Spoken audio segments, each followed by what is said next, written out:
The massive space station called Harmony's Gate floated in the empty space between stars.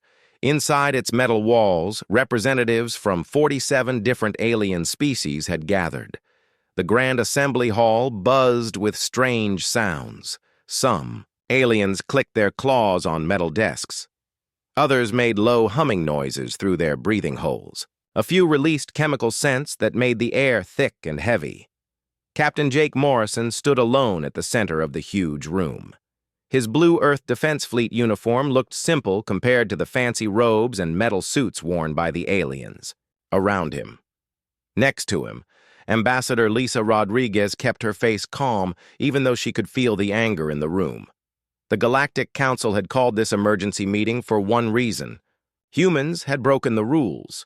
They had built colonies in the Kepler 442 system without asking permission first. Two alien groups claimed that star system belonged to them.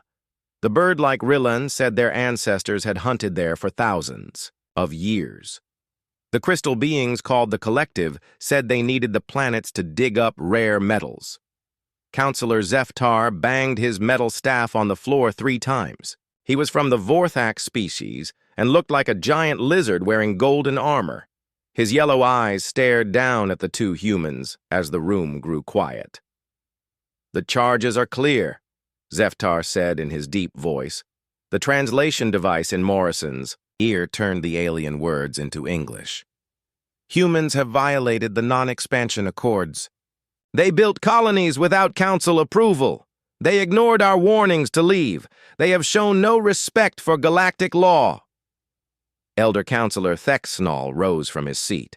He was twice as tall as any human and looked like a giant insect. His 4 arms moved in complex patterns as he spoke. "The Council has decided to offer humans one final chance for peace. We will not destroy your species if you agree to our terms." Morrison felt his jaw tighten, but said nothing. Lisa placed a hand on his arm to keep him calm. "The terms are simple," Thexnall continued. "First, humans must abandon all colonies outside your home solar system. Every man, woman, and child must return to Earth immediately. Second, the Galactic Council will place permanent observers on Earth to watch your species. Third, humans will pay for the damage they have caused. The payment will be half of everything Earth produces each year for the next 100 years. The room filled with approval sounds from the aliens. Some screeched with joy, others stomped their feet or tentacles on the floor. A few released sweet-smelling gases that meant happiness in their culture. Morrison looked around the room at all the different alien faces staring at him. Some had multiple eyes. Others had no eyes at all, but sensed heat or electricity instead. Many had weapons hanging from their belts or built into their bodies. He knew that every single species in this room was older and more advanced than humanity. Their civilizations had ruled the galaxy for thousands of years before humans even learned to make fire. "Captain Morrison," Zeftar said, "you will speak for your species. What is humanity's answer to our generous offer?" Morrison stood up slowly. His hand moved to rest on the ceremonial pistol at his side. It was an old Earth weapon that could not hurt any of these aliens through their armor and shields. But it reminded him of what humans were. They were fighters who never gave up. "Honored counselors," Morrison began. His voice carried clearly across the vast hall. "We have listened to your terms. We have thought about your proposal." He paused and looked directly at each alien leader. "Our answer is no." The reaction was immediate and violent. Aliens began screaming, roaring, and making terrible noises. Some stood up so fast they knocked over their chairs. Others activated weapons that glowed with dangerous energy. Security drones dropped from the ceiling and pointed laser cannons at Morrison and Rodriguez. "Furthermore," Morrison said loudly over the chaos, "humanity is leaving the Galactic Council. We quit all treaties and agreements. From this day forward, humans will make their own choices about where to go and what to do among the stars." Zeftar's eyes turned bright red with anger. "You cannot refuse. Your species is young and weak. We could destroy every human world in less than one standard month." Morrison smiled for the first time since entering the chamber. "Maybe you could, but you would have to catch us first."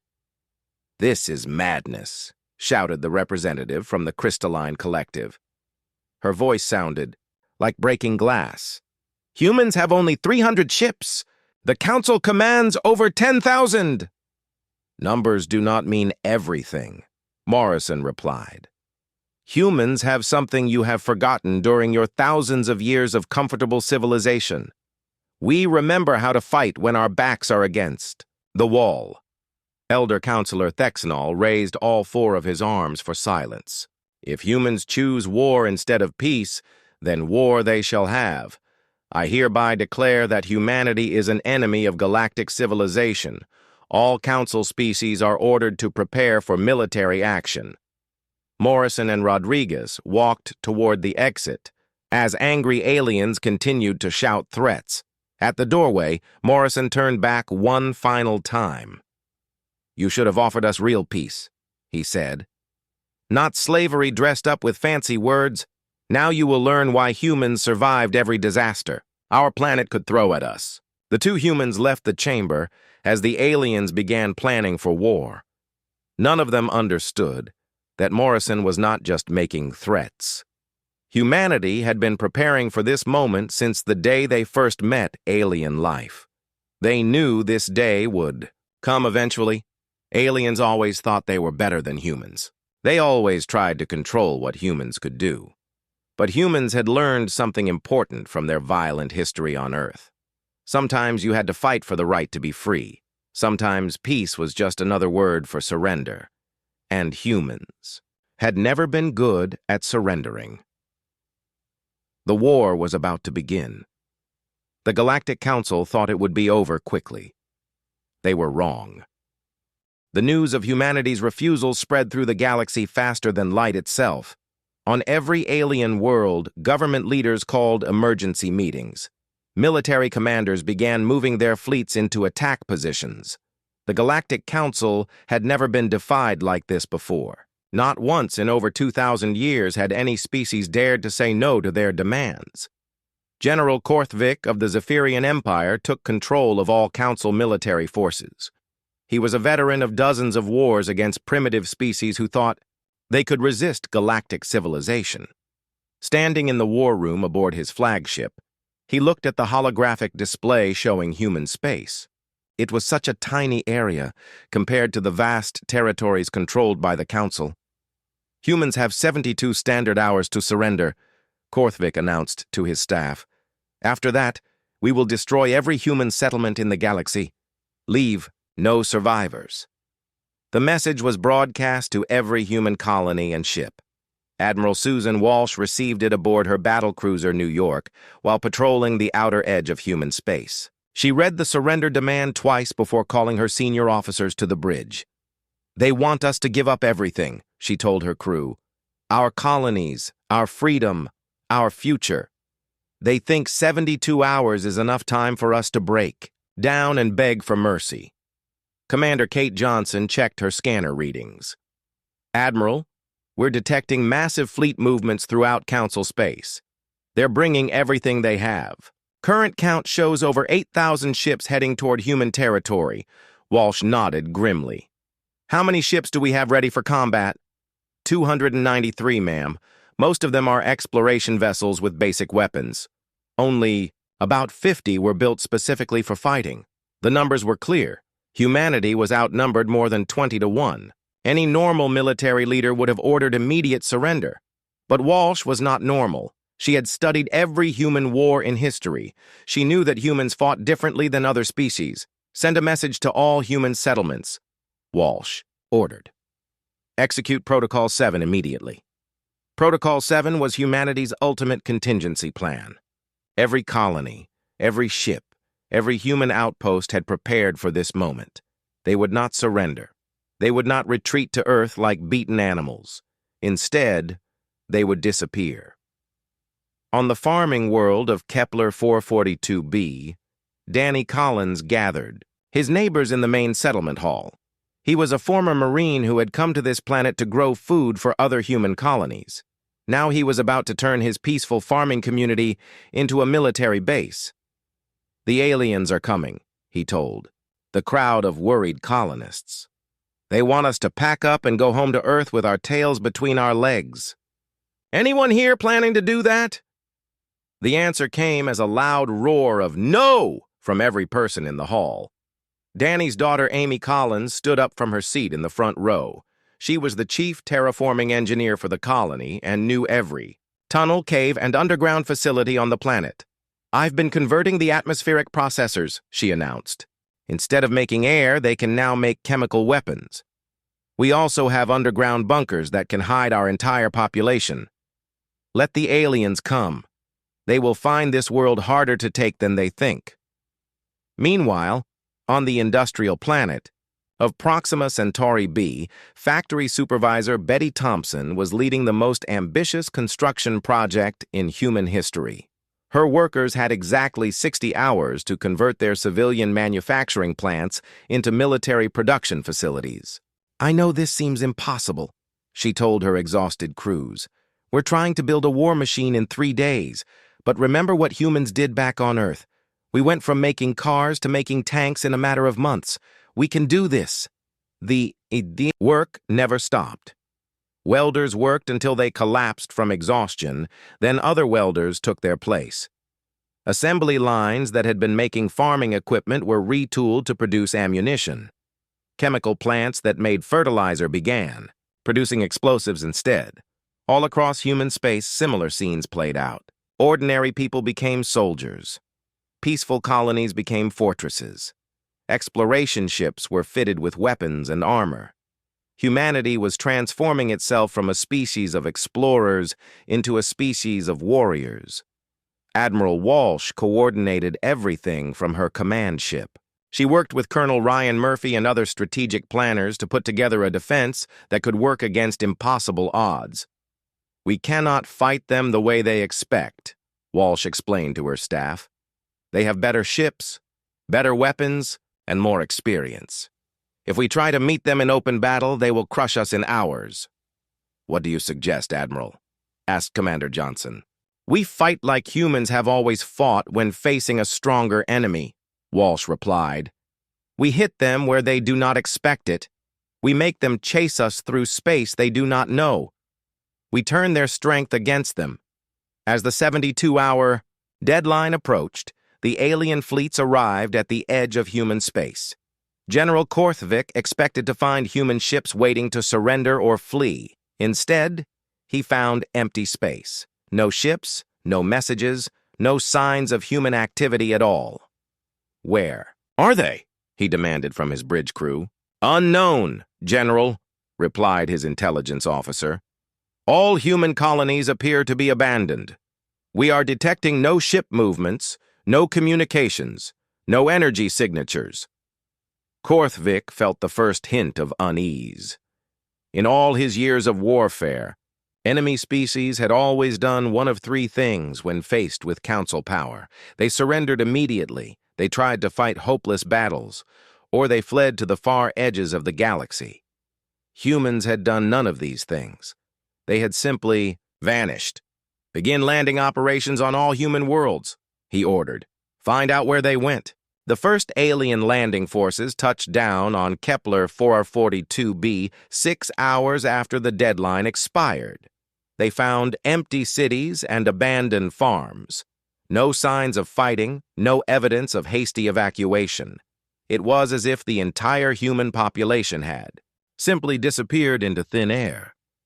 The alien soldiers began searching buildings and scanning for life signs. They found nothing until they entered the main agricultural processing center. That was when the attacks began. Human fighters emerged from hidden tunnels and concealed bunkers. They struck fast and hard, then vanished back into their hiding places. Before the aliens could respond, the atmospheric processors that Amy Collins had converted released clouds of poison gas that could kill most alien species in minutes. Similar ambushes happened on every human world the aliens tried to occupy. What should have been simple mop-up operations turned into nightmare campaigns against an enemy that seemed to be everywhere and nowhere at the same time. "This is not how wars are supposed to work," General Korthvik complained to his staff after receiving reports of heavy casualties from 6 different planets. "Where are their fleets? Where are their armies? How can they fight us if we cannot find them?" The answer was simple, though the aliens did not understand it yet. Humans were not fighting to win battles. They were fighting to survive a war. And they had learned long ago that survival sometimes required fighting in ways that others considered impossible or unfair. The galaxy was about to discover that humanity's greatest weapon was not their technology or their courage. It was their willingness to do whatever it took to remain free. 3 weeks into the war, the Galactic Council was starting to realize they had made a terrible mistake. Admiral Walsh's strategy was working better than anyone had dared to hope. Human forces were not trying to fight fair battles against superior, alien technology.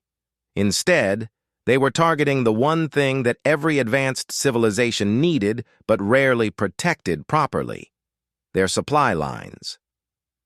Captain Steve Parker commanded the destroyer Phoenix as it drifted silently through the Rigel sector. His ship was hidden behind a small asteroid, watching a massive Vorthak battle fleet pass by.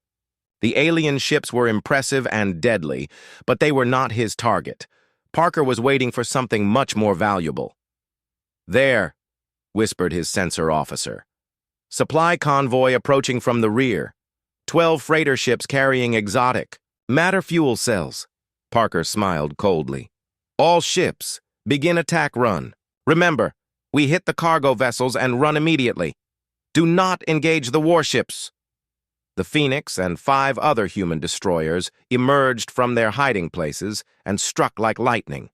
Their weapons tore through the lightly armored supply ships in seconds. Exotic matter fuel spilled into space like glowing clouds of energy. Without this fuel, the Vorthak fleet's faster-than-light engines would stop working within days. "Phoenix to all ships," Parker announced. "Job done. Return to base immediately." The human ships vanished back into the asteroid field before the alien warships could even turn around to chase them. By the time the Vorthak admiral realized what had happened, his entire fleet was stranded in deep space with no way to call for help or return home. This same scene played out across 12 different star systems on the same day. Human strike teams hit supply convoys, communication relays, and fuel depots. They avoided direct fights with alien warships and instead attacked the infrastructure that kept those ships running. The effects were immediate and devastating. Alien fleets that had been advancing toward human space suddenly found themselves cut off from their support networks. Ships began running out of fuel and ammunition. Communication between different alien forces broke down completely. On Earth, Dr. Helen Brooks was putting the finishing touches on humanity's most ambitious project. For decades, human scientists had been studying captured alien technology. But instead of trying to copy it, they had been looking for weaknesses. "The quantum virus is ready for deployment," she announced to Admiral Walsh during a secure video call. "We have found a way to infect almost every type of alien computer system. Once activated, it will spread through their networks faster than they can stop it." "What exactly will it do?" Walsh asked. "It will make them unable to trust any information their computers give them," Brooks explained. "Navigation systems will give false coordinates. Life support will activate emergency protocols randomly. Most importantly, their communication systems will start sending fake messages that look completely real." The virus was uploaded into captured alien data cores and then released during what appeared to be normal prisoner exchanges. The aliens never suspected that their own returned equipment was infected with humanity's digital weapon. Chief Petty Officer Paul Davis led the cyber warfare unit responsible for activating the virus once it had spread through alien networks. He was a former computer technician who had volunteered for military service when the war began. "Beginning activation sequence," Davis announced from his control station deep inside an asteroid base. All virus nodes are responding. Infection rate is exceeding our best estimates. Within hours, the effects became visible across the galaxy. Alien ships began receiving navigation data that sent them toward dangerous stars or black holes. Life support systems started shutting down randomly, forcing crews to spend time fixing problems that did not really exist. Most critically, the communication networks that connected different alien species began transmitting false information. The Crystalline Collective received what appeared to be genuine intelligence reports showing that Rillan forces were planning to attack their home, worlds. The Rillans got similar fake reports about crystalline battle plans. Both species began moving their fleets to defend against attacks that were never actually planned. General Korthvik tried to coordinate the Council's response from his flagship, but his own communication systems were infected with the virus. Every order he sent was changed slightly before being transmitted. Orders to advance became orders to retreat. Instructions to protect supply lines became commands to abandon them. "Something is wrong with our entire network," his communication officer reported. "I am receiving contradictory reports from every sector. Some commanders claim they never received orders that our computers show were successfully transmitted." Korthvik felt panic beginning to creep into his thoughts. "Run full diagnostics on all systems. Check for sabotage or technical malfunctions." But the virus was too sophisticated to be detected by normal scans. It had been designed by humans who understood that aliens relied too heavily on their perfect technology. When that technology started lying to them, they had no backup plans. Captain Jack Anderson commanded the stealth ship Baltimore as it moved through the heart of Council space. His mission was to observe and report on how the alien species were, reacting to the chaos spreading through their networks. "This is incredible," Anderson told his crew as they watched alien ships firing on each other near a Council military base. "They are completely falling apart. Species that have been allies for centuries are treating each other as enemies." The breakdown was happening faster than humans had ever imagined possible. Ancient grudges between alien species began to resurface, as the virus made it impossible to distinguish real communications from fake ones. The Zephyrians accused the Vorthak of spreading false information. The Crystalline Collective claimed that the Rillans were using the chaos to steal their territory. What made the situation even worse was that some of the accusations were actually true. As communication networks failed and supply lines collapsed, some alien species began taking advantage of their neighbors' weakness. Border disputes that had been settled for hundreds of years suddenly flared back into open warfare. Admiral Walsh monitored the situation from her new command center on the captured alien station that humans had renamed New Washington. The irony was not lost on her that they now controlled the very place where the peace talks had failed. "The quantum virus has exceeded all expectations," she reported to Earth Command.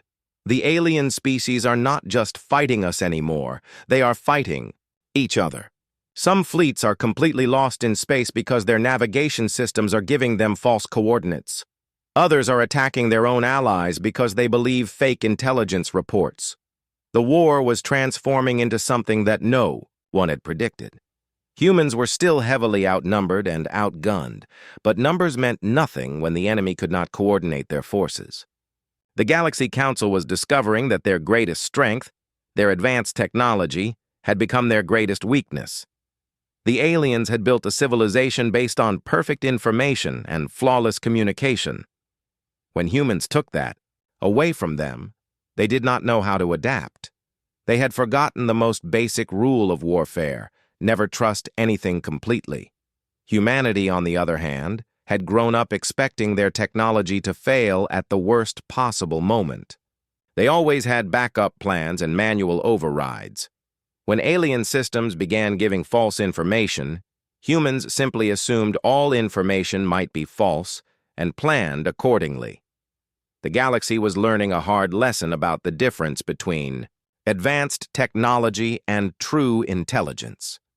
Humans might have been the youngest species in space, but they remembered something that older civilizations had forgotten: Sometimes the simplest solution was also the most effective one. 6 months had passed since humanity rejected the peace talks, and the Galactic Council was dying.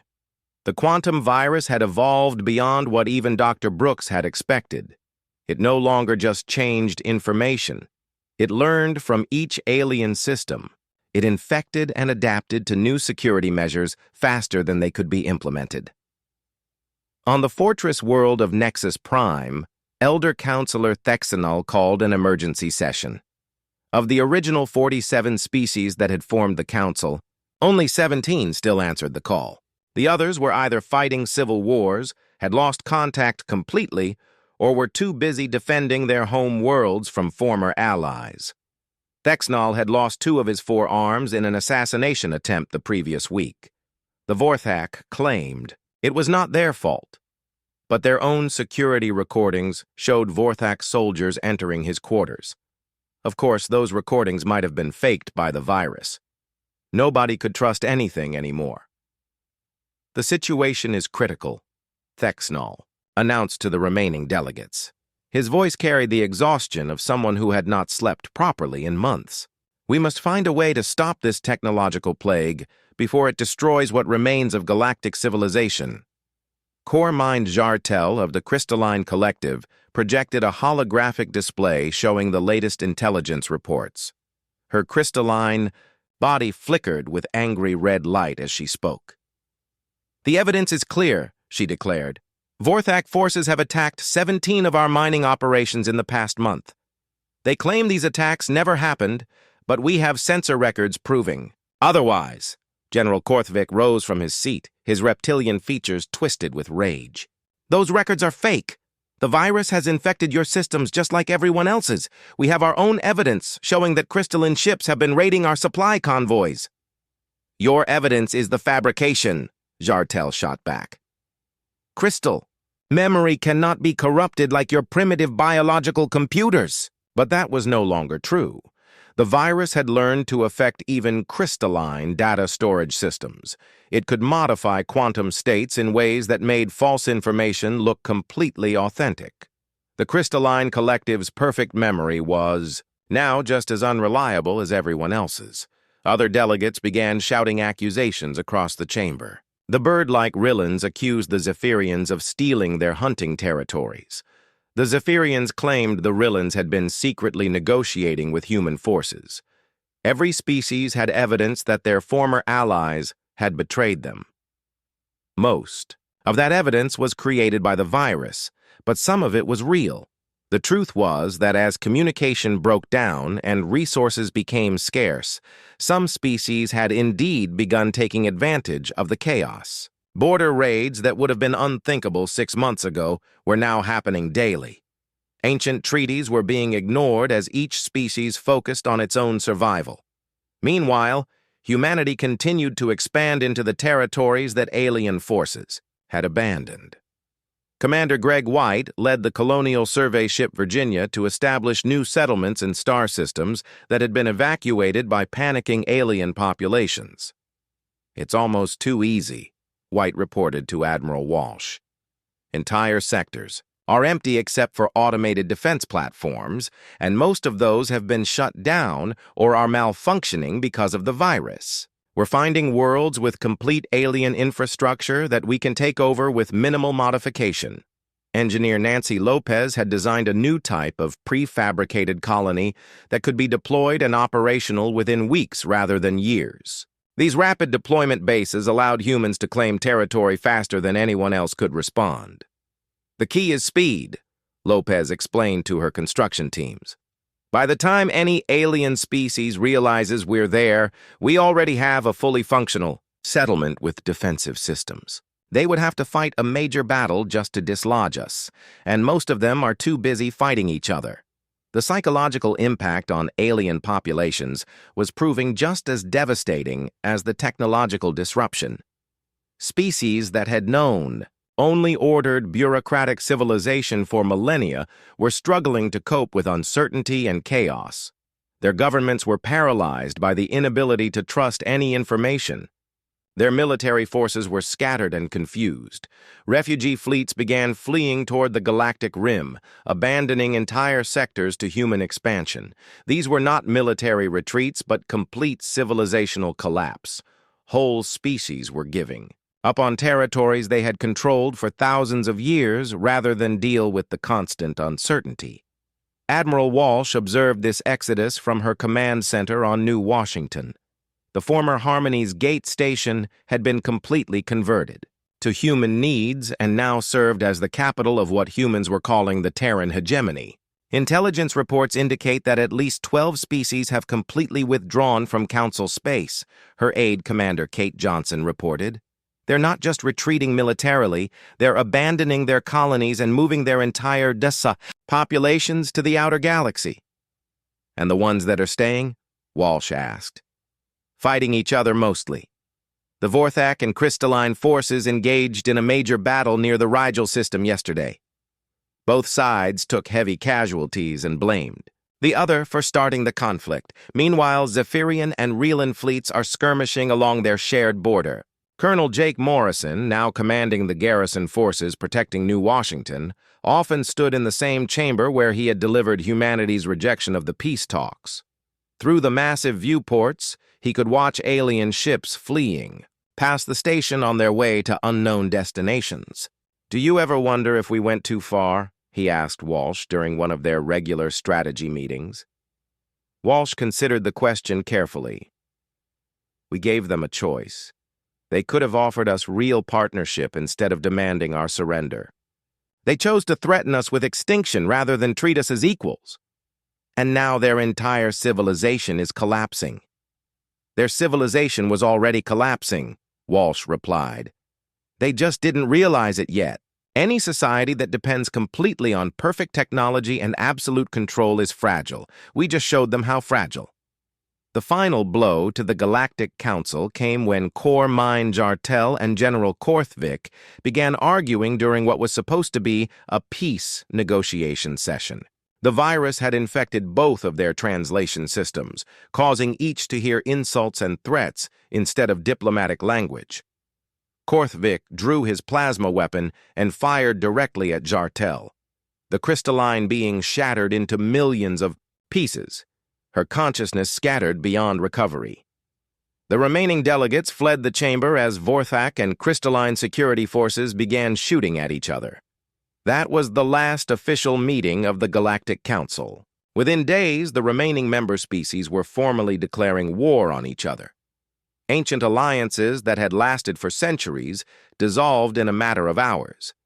The power vacuum created by the Council's collapse allowed humanity to consolidate, control over nearly a quarter of what had once been Council territory. The Terran hegemony was born not through conquest, but through the simple act of being the only stable government left in their region of space. Some alien species adapted to the new reality better than others. The aquatic Delphinians, led by Deep Singer, Kortal, found that their natural caution and paranoia made them less vulnerable to the virus's effects. They approached Admiral Walsh with an offer of alliance rather than demanding human submission. "Your species fights like the ancient sea predators of our home world," Kortal told Walsh during their first meeting. "Swift, intelligent, and utterly ruthless when threatened. We would prefer to swim alongside such predators rather than against them." The alliance with the Delphinians provided humanity with their first alien allies and access to aquatic world technologies that humans had never developed. It also sent a clear message to other species. Cooperation with humanity was possible, but only on terms of equality. However, not all alien species were willing to accept the new order. The remaining Vorthak forces, now led by War Premier Gathlon, had consolidated around their core worlds and were planning revenge against humanity. They blamed humans for everything that had gone wrong, even though most of the chaos had been caused by the virus evolving beyond anyone's control. "The humans will pay for destroying galactic civilization," Gathlon declared to his remaining forces. "We may not be able to defeat them in open warfare, but we can make them suffer for what they have done." The stage was being set for a new type of conflict. The old galaxy-spanning empire was dead, but from its ashes, multiple smaller powers were emerging. Humanity had proven that even the mightiest civilization could fall if it became too dependent on technology and too confident in its own superiority. The galaxy would never be the same, and that was exactly what humanity had been fighting for all along. 2 years after humanity rejected the peace talks, the last remaining members of the Galactic Council met for the final time. Only 7 species attended the dissolution ceremony. The grand chamber that had once echoed with the voices of 47 different civilizations now felt empty and hollow. Elder Counselor Thexnol, now missing 3 of his 4 arms from various assassination attempts, officially declared the end of the Galactic Council. His voice was weak and tired as he spoke. The words that ended 2,000 years of galactic government. The Council can no longer function, he admitted. Member species have lost the ability to communicate reliably with each other. The quantum virus has made trust impossible. We hereby dissolve all treaties, agreements, and alliances. Each species must now decide its own fate. The ceremony ended abruptly when the Zephyrian representative shot the Vorthak ambassador during an argument about war reparations. As security forces from different species began fighting each other in the chamber itself, the remaining delegates fled to their ships and departed without any formal farewell. Fleet Admiral Susan Walsh watched the news of the Council's dissolution from her office aboard New Washington. The irony was complete. The station where humanity had been offered slavery now served as the capital of the most powerful government in their region of the galaxy. The Terran hegemony had grown far beyond what anyone had imagined possible. Human colonies now existed in over 200 star systems. The territories that aliens had abandoned during the chaos were being settled by human families who came seeking new opportunities among the stars. Dr. Helen Brooks had established scientific exchange programs that combined human creativity with alien knowledge. The results were revolutionary. Medical technology that had taken alien species centuries to develop was being improved by human doctors in a matter of years. Faster-than-light travel became cheaper and more reliable as human engineers found simpler solutions to complex problems. The secret is that humans never assume anything is impossible, Brooks explained to a group of alien scientists who had requested asylum in human space. Your species spent so much time perfecting existing technology that you forgot how to innovate. We see every problem as something that can be solved if we just think about it differently. The integration of alien refugees proved challenging but ultimately successful. Not all aliens were hostile to humanity. Many had grown tired of the rigid bureaucracy and endless regulations that had defined Council civilization.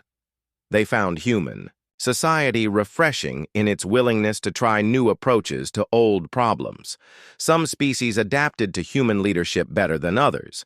The Delphinians became humanity's closest allies, with their combined fleets patrolling the trade routes that connected human space to the galaxy's remaining stable regions. Deep Singer Cortal had been promoted to admiral in the Terran Navy and commanded a fleet of both human and Delphinian ships. Humans understand something that the Council never learned, Cortal told his mixed crew during a briefing.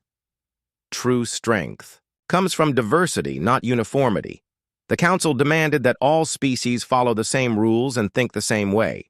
Humans encourage different approaches and then use the best ideas regardless of where they come from.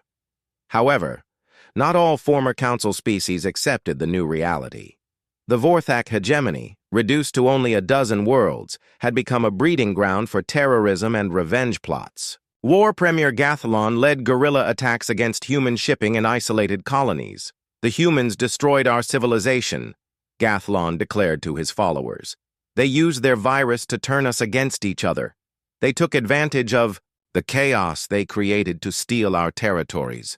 We will make them pay for every world they have claimed.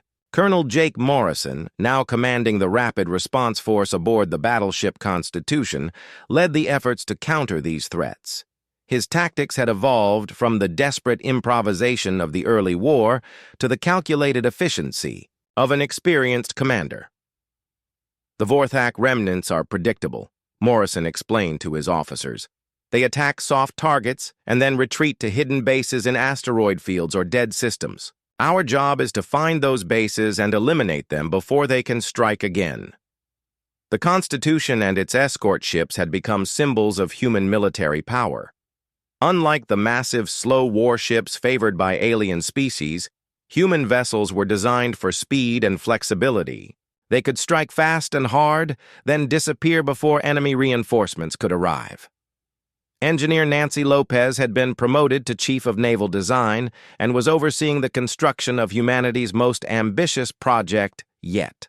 The Independence was humanity's first purpose-built capital ship, incorporating everything they had learned about galactic warfare. She's not just a warship, Lopez explained to the construction crews working in the orbital shipyard above New Washington. The Independence represents humanity's transition from desperate survivors to galactic power brokers. When she's completed, no one will be able to question our right to exist among the stars. The massive ship was 3 times larger than any vessel humanity had built before. Her armor was made from alien materials that had been improved by human engineering techniques. Her weapon systems combined the best features of human and alien technology. Most importantly, her computer systems were completely immune to the quantum virus that had brought down the Council. Fleet Admiral Walsh stood in the observation deck watching the final construction phases. The Independence would be ready for her maiden voyage within months. When that happened, humanity would possess a weapon that could challenge any remaining alien fleet. "Admiral?" Commander Kate Johnson reported as she joined Walsh at the viewing window.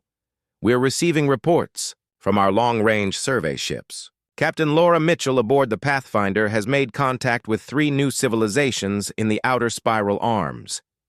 "Any signs of hostility?" Walsh asked. "No, ma'am. These species have never heard of either the Old Council or the New Hegemony.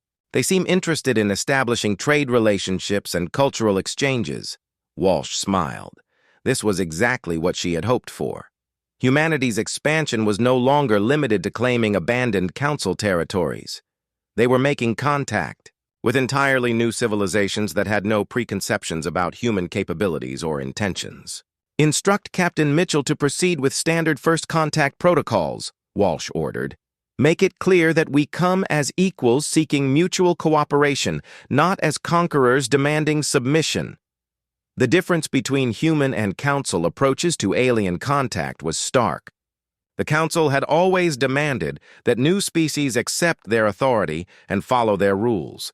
Humans offered partnership and shared benefits. Most alien species found the human approach much more appealing.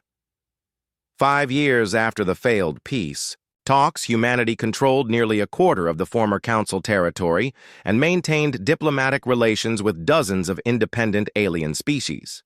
The Terran hegemony had become the largest and most powerful government in their region of the galaxy. Admiral Walsh often reflected on the path that had brought them to this point. The peace talks that failed had not been an ending, but a beginning. Humanity had not rejected peace itself. They had rejected the idea that peace meant accepting slavery.